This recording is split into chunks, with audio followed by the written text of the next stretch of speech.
Aku pernah berpikir bahwa cinta itu sederhana, seperti air sungai yang mengalir tenang di kampung halaman kami di Yogyakarta. Tapi sampai hari itu tiba, ketika aku bertemu Arga di kai kecil dekat Malioboro.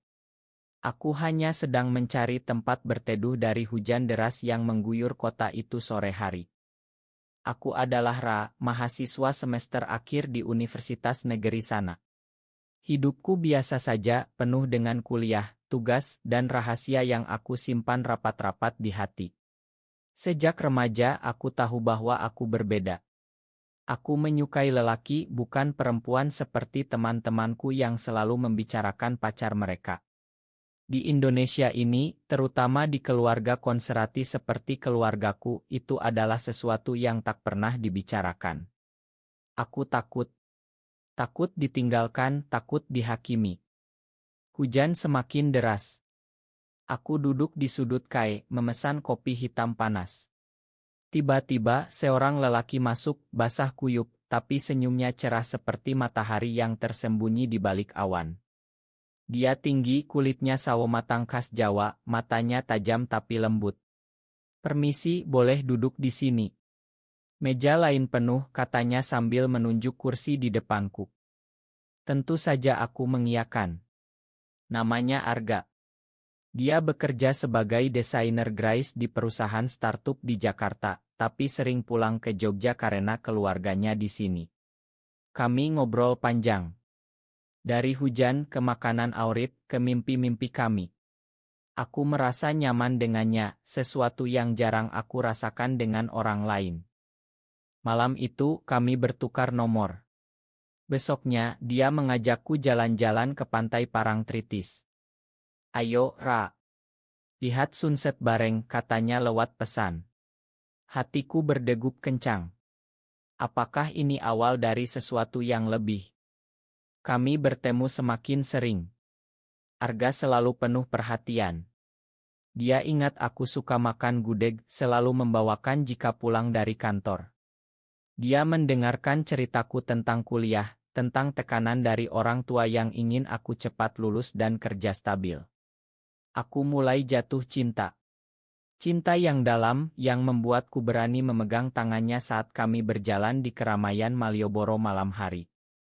Suatu malam, di kamar kosanku yang sederhana, kami berciuman untuk pertama kalinya.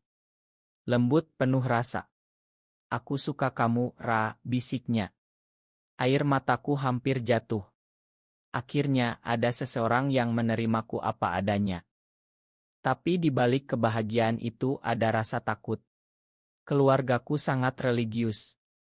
Ayah sering bilang jangan sampai terpengaruh budaya barat yang rusak itu. Aku tahu dia maksud lebih. Arga bilang, "Kita rahasiakan dulu ya. Nanti kalau sudah siap, kita hadapi bareng." Aku percaya padanya. Percaya pada ketulusannya. Kami menghabiskan waktu bersama, liburan ke Borobudur, naik motor keliling kota, tertawa di warung makan pinggir jalan. Arga membuatku merasa hidup.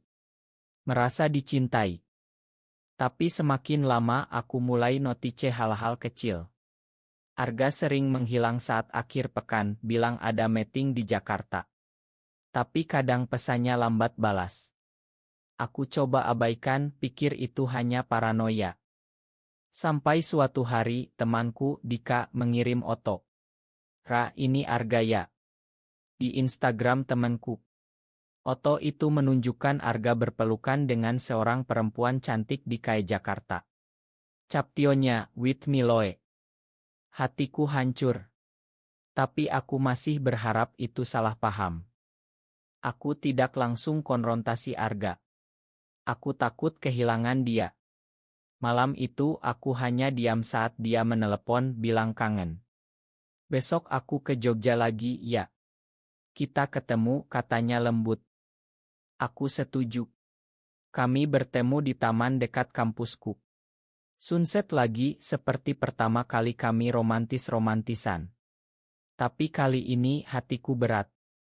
"Arga, aku lihat foto kamu sama cewek," kataku pelan, suaraku gemetar. Dia diam sejenak, lalu tertawa kecil.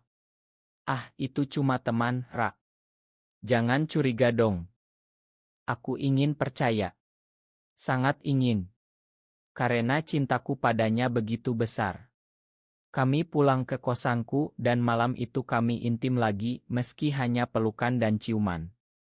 Aku merasa aman di pelukannya. Waktu berlalu. Hubungan kami semakin dalam. Arga mulai cerita tentang masa depannya. Aku ingin punya keluarga, Ra. Rumah tangga yang normal. Kata-katanya menusuk tapi aku abaikan. Mungkin dia hanya bercanda. Aku lulus kuliah. Dapat kerja di perusahaan IT di Jogja. Arga bangga sekali. Kamu hebat sayang, katanya sambil memelukku erat. Tapi tekanan dari keluarga semakin besar. Ibu sering tanya kapan bawa pacar pulang. Cari yang baik ya, perempuan solehah. Aku hanya tersenyum pahit. Arga mulai jarang ke Jogja. Bilang sibuk proyek besar. Aku mulai curiga lagi.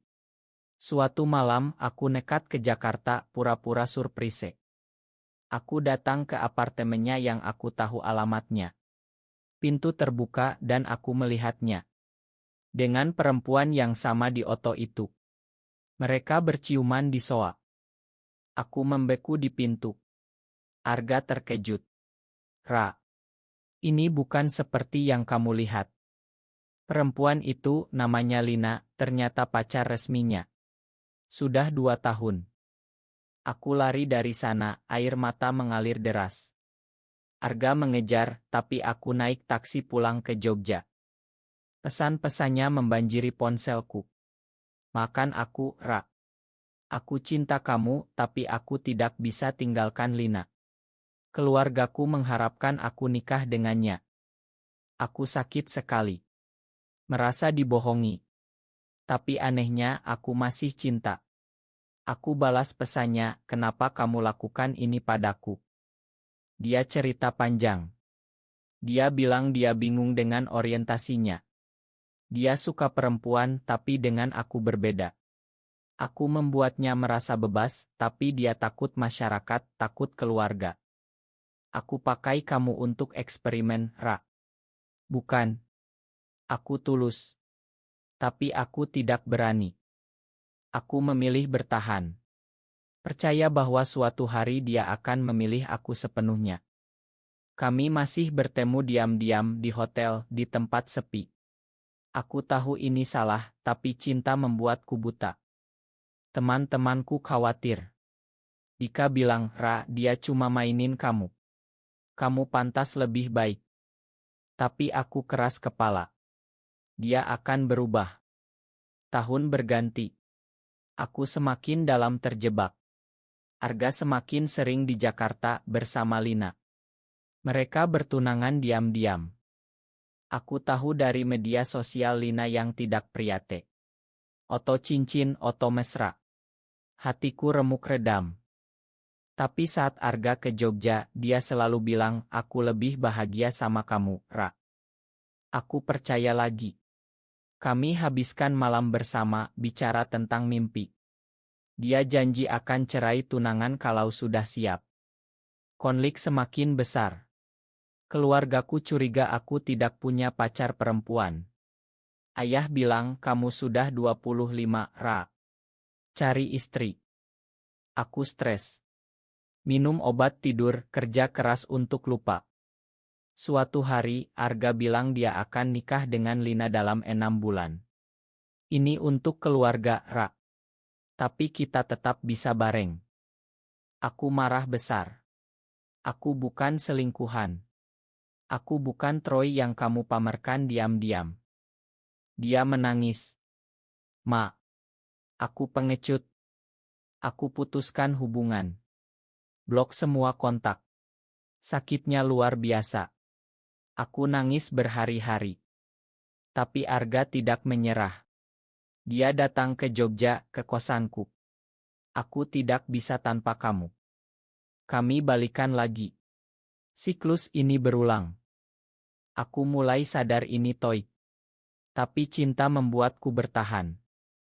Teman baru masuk hidupku. Namanya Bayu, rekan kerja. Dia baik, perhatian, dan terbuka Gai. Dia dengarkan ceritaku tanpa jude. Ra, kamu pantas dicintai sepenuhnya, katanya. Aku mulai ragu pada Arga. Puncaknya saat undangan pernikahan Arga dan Lina datang ke keluargaku karena keluarga mereka kenal. Aku pura-pura sakit saat hari tapi diam-diam aku lihat oto-otonya di sosmed. Arga tampan di beskap Jawa, Lina cantik di kebaya. Hatiku hancur total. Malam itu aku minum sendirian di bar. Bayu menemani. Lepaskan dia, Ra. Aku nangis di bahunya. Setelah pernikahan Arga, aku coba moe on.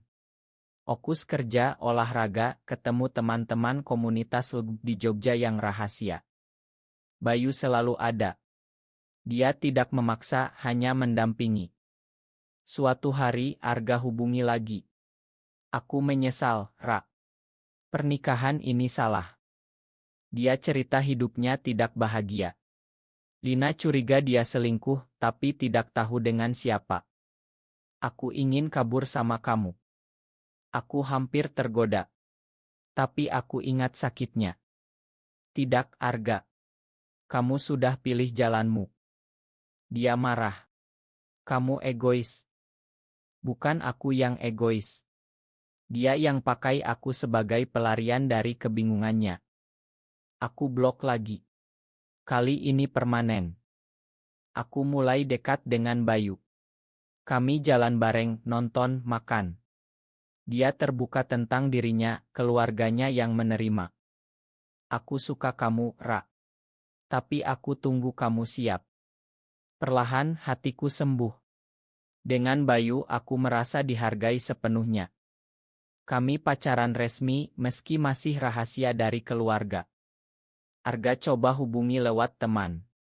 Bilang dia cerai dengan Lina setelah setahun. Aku bebas sekarang.